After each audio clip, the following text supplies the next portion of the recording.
Bonjour les enfants, j'espère que vous allez bien aujourd'hui. Maintenant, on va faire une leçon d'orthographe. Il s'agit de l'accord du participe passé avec l'auxiliaire avoir. Vous savez bien sûr que lorsqu'on a un participe passé qui se conjugue avec l'auxiliaire avoir, on n'accorde jamais avec le sujet. Exemple, le garçon a parlé. Comme vous voyez, le verbe parler prend les terminaisons du singulier masculin, E accent. Regardez maintenant, je vais changer le sujet au pluriel. Et je vais voir, est-ce que le participe passé va subir un changement ou non? Alors, les garçons, c'est le pluriel. Regardez ici le participe passé.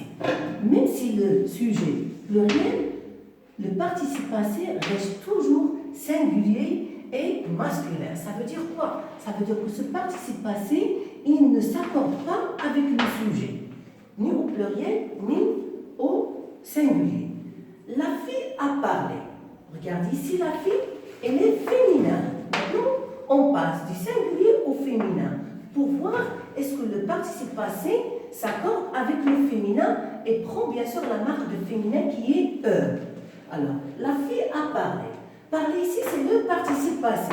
Bien sûr, A ici dans les autres, bien sûr, exemples, et l'auxiliaire, avoir. Donc, parler reste toujours, quoi? Reste masculin, singulier. Ça veut dire qu'il n'a pas changé. Ça veut dire qu'il ne s'accorde pas avec ce sujet qui est féminin.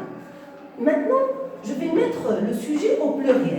On a quoi maintenant? On a le pluriel et on a le féminin.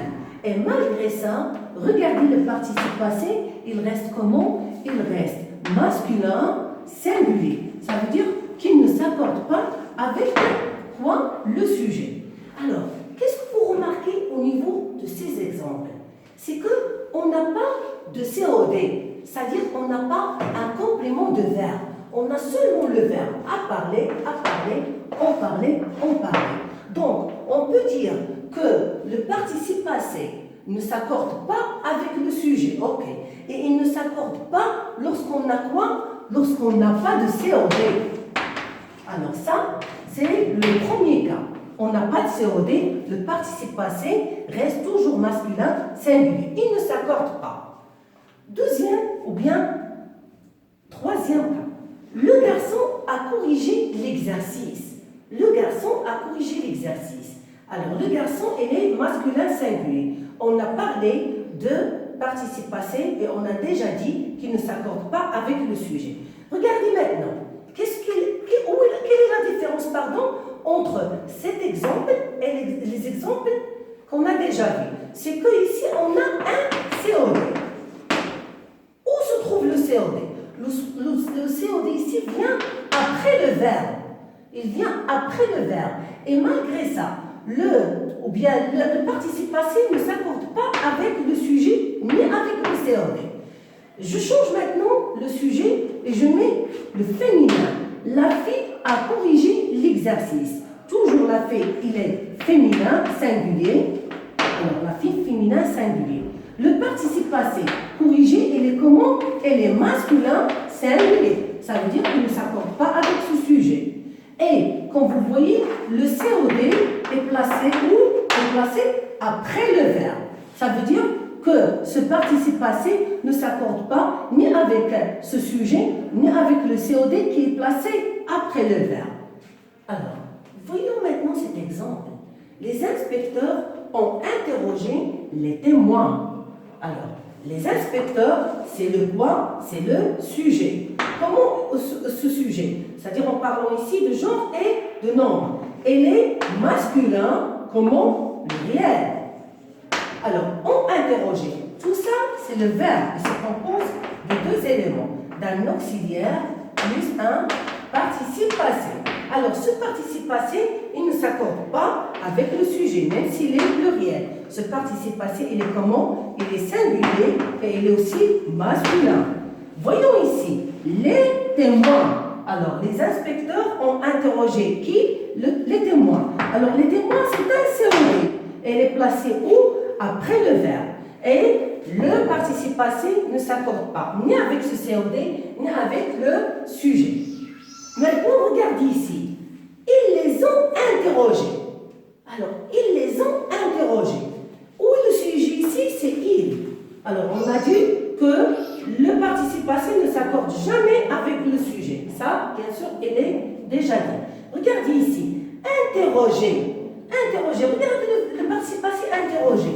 Il s'accorde au pluriel. On a E accent et on a S. S, la marque de pluriel. Alors, on a un auxiliaire avoir. Et malgré ça, on a accordé le participe passé. Pourquoi? Quelle est la différence entre cette phrase et la phrase d'avant? C'est qu'on a ici les. C'est quoi les? Les ici, c'est un pronom personnel comment? Complément. Alors, il remplace quoi les? Il remplace les témoins. Donc ça, c'est un COD. Alors, où se trouve ce COD? Il précède le verbe. Il se trouve avant le verbe. C'est pour cela qu'on a accordé ce participe passé.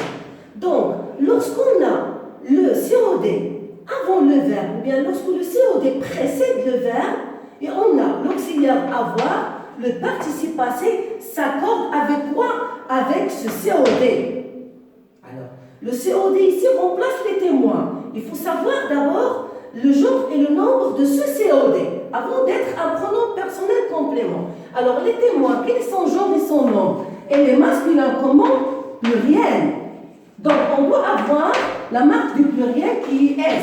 On n'a pas de E parce qu'on parle ici de masculin. C'est pour cela qu'on a ajouté S.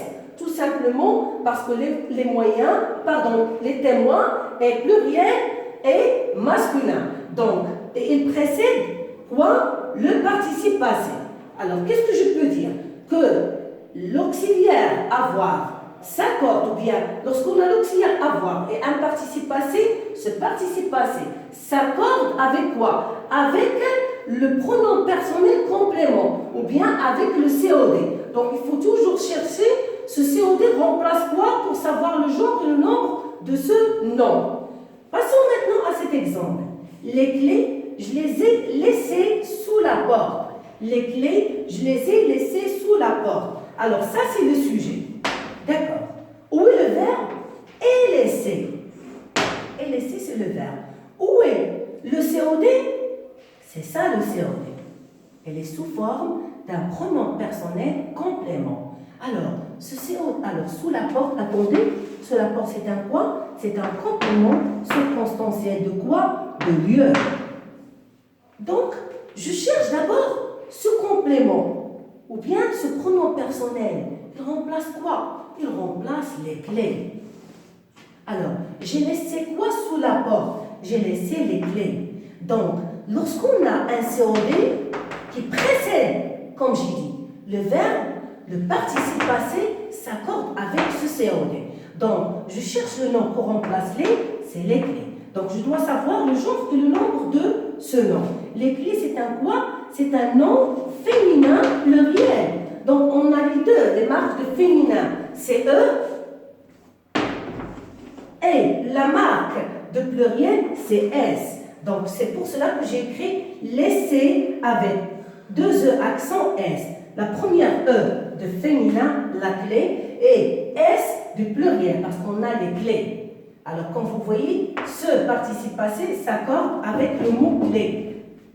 Maintenant, la dernière phrase, l'histoire, il l'a lu. L'histoire, il l'a lu. Où est le sujet ici? C'est il. Où est le verbe a lu? Alors, vous dites qu'on a ici l'auxiliaire avoir. Pourquoi on a accordé ça? Regardez ici, avant le verbe, on a elle. Alors, elle ici, c'est un quoi? C'est un complément, ou bien, c'est un complément, oui, d'objet direct, ou bien c'est un pronom personnel complément. Alors, elle remplace quoi? Il remplace l'histoire. Donc, l'histoire, quel est son genre et son nombre? Elle est singulier, mais elle est féminin. Donc, on a la marque de féminin, E. C'est pour cela que j'ai mis ici E.